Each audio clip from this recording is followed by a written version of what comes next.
Good morning, I'm Barbara Di Innocenzo. Today we're demonstrating a modern approach to live switching.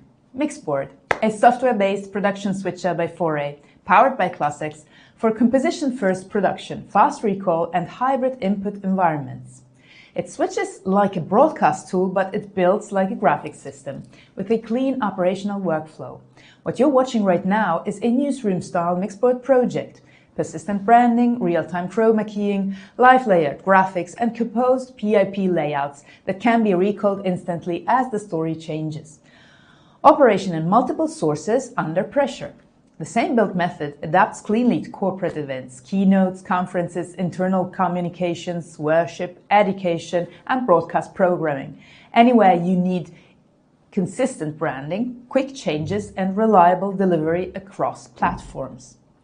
The challenge is familiar across all of those environments. A single rundown can include multiple sources and contributions, often under time pressure with multiple deliverables required at the same moment. MixBoard is built for that reality, so those inputs can be mixed in one project and treated as first-class sources inside the same composed look. As we roll through the project, you'll see the operational workflow behind the scenes. 3 facts to watch for. First, any input mixed freely, SDI, IP, remote contribution, web sources, and media, even in mixed resolutions and frame rates. Second, unlimited layering with a composition-first workflow, using reusable compositor scenes and live shaders on the video inputs. Third, modern delivery flexibility, multiple outputs, multiple feeds, and audio routing that remains explainable. To prove that hybridity, we're bringing in a remote contributor alongside our studio camera. Notice the result. Both sources are framed, branded, and managed inside a single scene, ready to be aired without adding separate systems or awkward workarounds. And because the look is built as a MixBoard project, it's not a one-off. It's repeatable. You can recall it and repurpose it for a next show, whether that's a webinar or a full broadcast production. Key point, everything you're seeing was assembled inside MixBoard as one cohesive project that can be saved and shared. Next, we'll open this exact project and walk through how it was built step by step. We'll show the input setup, the reusable compositor scenes, the transitions that gave it a broadcast polish, SoundFlex audio structure, and how multiple outputs can serve different deliverables from the same show. So you can adapt this workflow to your live production.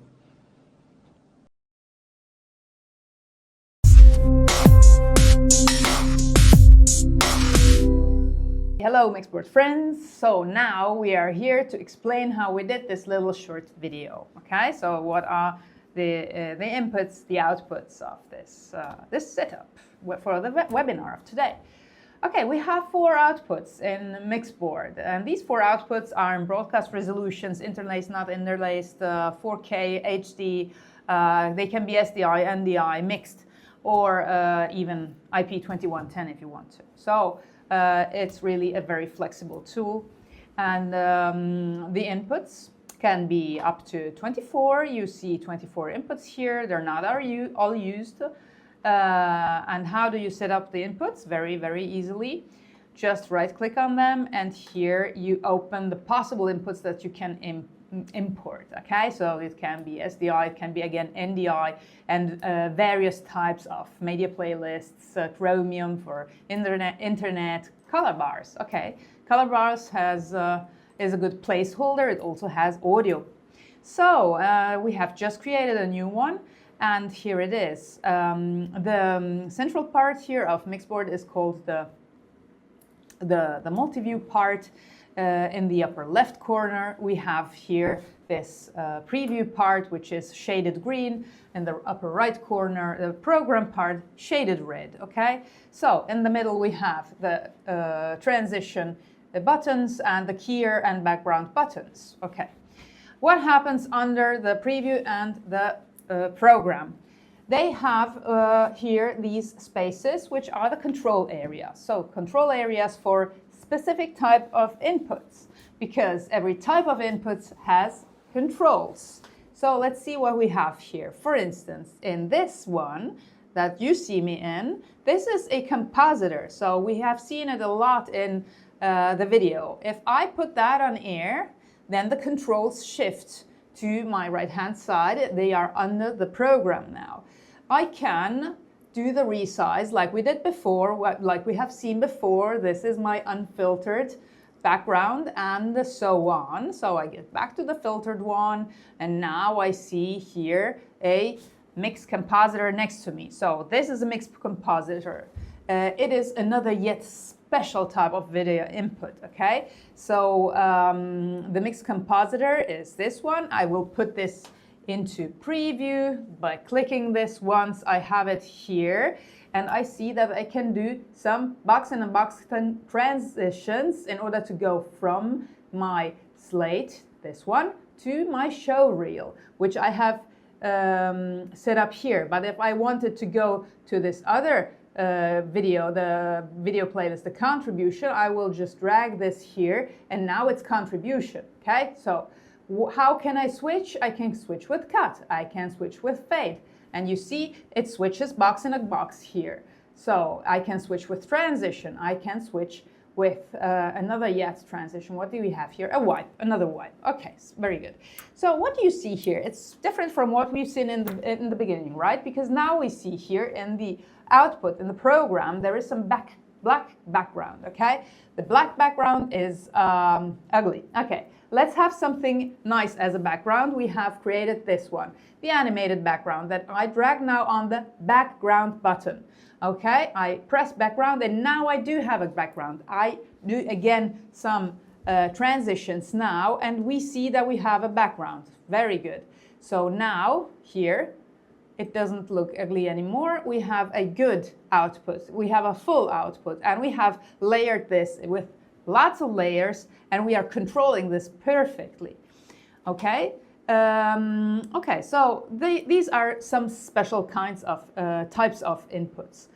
Let's look now at the possibility of adding keyers. Okay, so let's go full screen. Let's pretend that I want a key now. We have this one, which is just my name. I'm right-clicking on this, so my video input monitor shows it to me. It's big now, and I can drag this. I'm doing this now with my finger. I can drag this onto the graphics here. The keyer number 1. If I press this, it will go on air, and now it's my graphic, right? And I can connect this, like link this to my video input, so that if I cut now, it will go into my, it will be linked to my video input. Okay, I cut again, or I fade, or maybe I transition like this, and here I am again with my personal lower third and graphic. Okay, so I take this off air now, and then let's go and see what else we have. So drag and drop operations you have seen. It's very important that in MixBoard you can do this. I want this on air. It's me actually doing hello. This is live. Okay, so this is something that I did like this, and I'm going back with the background, and I'm going back with my main compositor like this. So here I am again. So this is something that is absolutely innovative, so you won't find it in other software. Okay. Let's look now at the composition and how easy it is to create a composition from scratch. I'm sure you're very curious about this. Here we are. The compositor has been created. Now we put the compositor into preview. I'm sorry, not this one. The compositor into preview. We press the little pen icon, and here we are. Okay, we can add texts, images, vector shapes, or video input. So let's go for the video input. Here's the video input. We resize it in our first keyframe. We have 8 keyframes.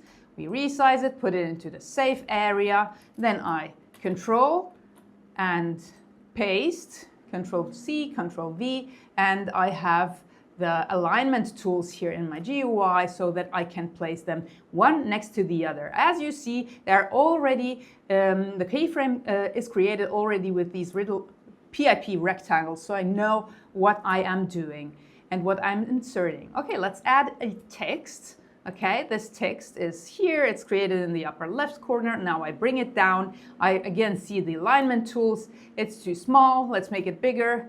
It's the font is too small, let's make it bigger. And here we are, and I have aligned it like this. Let's say that this is correct, this alignment. We can, of course, change colors and all sorts of stuff. Now, I want some frames around my PIPs, so I will do a multi-selection by pressing Control and enable the border, a little bit more of a border. 3 pixels is not enough, we won't see it otherwise. And so here we are. Let's go to the next keyframe. So we take this keyframe, we copy it, we go to the next keyframe, which is the number 1, and we paste it. Now we want it to look different. It's here that we create the layout. Okay, so I take this, this second PIP, and I drag it out by pressing Shift, so it really goes out only by going to the right. And also this text, we drag it out. This we put as a full frame. So Ctrl D goes to default, and here we are. We already have created an animation, and you don't know it yet.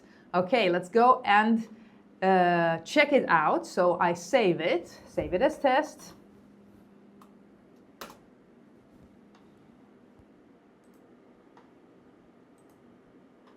Okay, so here it is. Very good. Let's see what it looks like. Type your text here and full frame. Good. What we want to do now is, of course, assign the cross points. I'm okay with leaving the slate at the left-hand side, but I want something great in the right-hand PIP. So not the slate. Let's take the mix compositor. So we do a, we can still do some transitions inside this surface. So this mix compositor goes here. Okay. Now, so we put the show reel here. So we have now an animation here inside our second PIP. What about the text? Type your text here is not exactly what I wanted to show. Open this data source icon, button, and let's add a new one. Come to the webinar like this, okay? So type your text here. Welcome to the webinar. Let's leave it to the second record. And so now we're ready to go on air. So here we go with a cut. Now it has a background because we have set the background, okay? And now I want this to be full frame, okay? So easy to create a layout. How long would I have it taken in a usual mixer? Fabio, you tell me.